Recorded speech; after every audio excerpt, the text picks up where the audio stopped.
Audrey Pulvar, l'ex-journaliste annonce officiellement sa candidature au régional en Île-de-France. L'adjointe d'Anne Hidalgo chargée de l'alimentation durable, de l'agriculture et des circuits courts est dans la course aux élections régionales.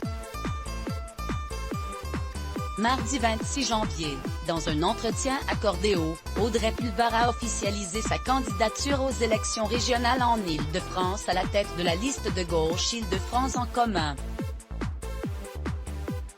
L'ancienne journaliste est candidate sous l'étiquette du Parti socialiste, de Place publique et du Parti radical de gauche. Audrey Pulvar porte un espoir pour les Franciliennes et les Franciliens. La jeunesse, la solidarité, l'écologie et la démocratie sont au cœur de son bel engagement. Très heureuse de ta candidature, toute mon affection et mon soutien dans cette belle aventure.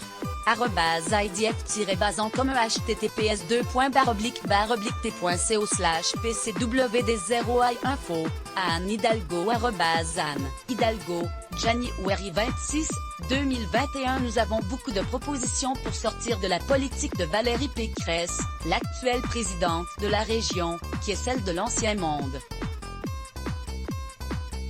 L'adjointe d'Anne Hidalgo chargée de l'alimentation durable, de l'agriculture et des circuits courts depuis juin 2020 propose comme mesure phare de son programme, la gratuité des transports en commun en Île-de-France.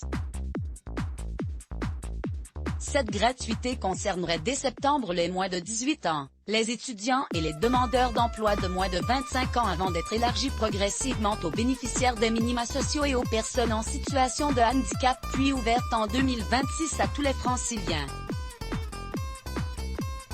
La femme politique de 48 ans souhaite la mise en place pour les 18-25 ans d'un pass unique jeune francilien qui centraliserait l'ensemble des aides départementales, régionales, gouvernementales auxquelles ils peuvent prétendre. La gratuité totale est évaluée entre 2,2 milliards et 3,5 milliards d'euros supplémentaires si l'on prend en compte le déploiement du Grand Paris Express. Elle va générer aussi la disparition de coûts immenses dus à l'accidentologie, aux livraisons en retard, aux heures de travail perdues, aux maladies liées à la circulation automobile. Dans le dernier sondage en date, réalisé par Aros Interactive, les listes écologistes, 15%, et socialistes, 14%, sont au coude à coude, devant celle de Clémentine Autain, FI, 9%.